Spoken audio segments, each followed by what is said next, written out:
All right, jobs. The March U.S. jobs report blew past expectations. The United States Bureau of Labor Statistics reported Friday that the world's largest economy created 916,000 jobs in March. Economists surveyed had forecast a growth of 660,000 jobs. February's number was revised upwards from 379,000 to 468,000. The unemployment rate edged downwards to 6% from 6.2% in February. For more on these headlines, we're going to cross over to London, where we're joined by David Belle, founder of Macrodesiac and Growth Director at TradingView UK. Good afternoon to you, David. Thanks for joining us. What do you make of these job numbers? Should the United States be celebrating?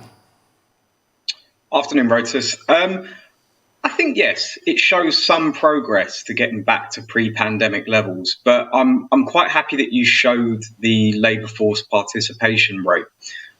Just in the segment before you started speaking properly.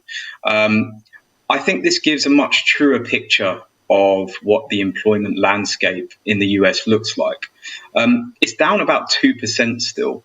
So although this was a really, really good beat on the expected figures, it's still not showing a true recovery yet. And I think only once we start heading back up to about 62.5%, 63%, of labour force participation, could we say that it's, a true recovery occurring? Over the last 20 or 30 years, this data point has been in decline, but really it shouldn't have declined that much over such a short period. So yeah, until we really start seeing a pushback up to that prior pre-pandemic figure, I wouldn't be shouting about it just yet. Thanks for that, David. Jerome Powell at the U.S. Federal Reserve has been focused on the labor market. Do these numbers mean sustained Fed support for the markets? I think so. I don't see any withdrawal of help too soon. They're not going to jump and quickly say that there's a recovery that has been completed. They'll probably just continue with the rhetoric of recoveries on the way. Growth expectations are increasing again, and these kinds of narratives. I think it's very important that we focus back onto what Powell said from Jackson Hole, which is to do with average inflation targeting. They're willing to let inflation run hot. And so that's what they're going to do. He's very adamant that they're going to follow the data this time, rather than try and preempt what's going to happen on a forward-looking basis.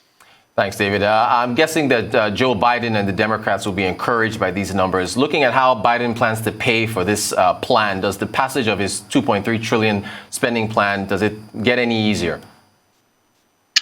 I think it does. I mean, considering the amount of spending that's already occurred, I honestly don't think that they're going to be too perturbed by an extra $1.5 to $3 trillion in the economy. I really, really don't. I think people are becoming more normalized with hearing the word trillion now when it comes to spending. We're not seeing the resultant hyperinflation that's meant to have been occurring, that you might hear through various different publications and various different news sites. And I think that's largely to do with a lot of the money actually being trapped on balance sheets rather than feeding through into the real economy.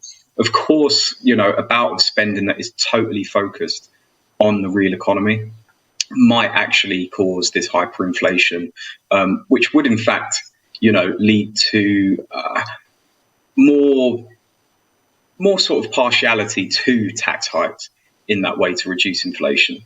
But I still don't see the increase in money supply actually just leading to any sort of inflation that will become an issue. And I think that's the main thing that people are worried about, the main thing the public's worried about, and the main thing that the Treasury Committee and the FOMC are worried about. Great stuff. Thank you for that. Mitch McConnell, we just heard from him. He's no fan of how Biden's plan will be funded via higher taxes. Seems to have some support from the business community. We have a quote from the NFTC, National Foreign Trade Council. They have no idea, it's talking about, I guess, Democrats, have no idea how difficult it's going to be for U.S. companies to compete against foreign competitors who are not subject to these high minimum taxes. Do these job numbers reduce the opposition or increase the opposition that he's going to get from the others, from businesses and I guess Republicans? Um, it's a difficult question to answer. Obviously, there's a few different parts there.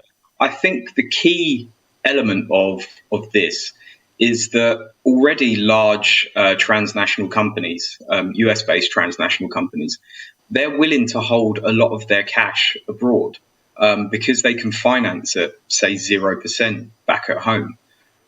They don't really want to repatriate their funds. So they might set up businesses in, say, Ireland, the Netherlands, other places in East Asia, for example, that have low tax regimes.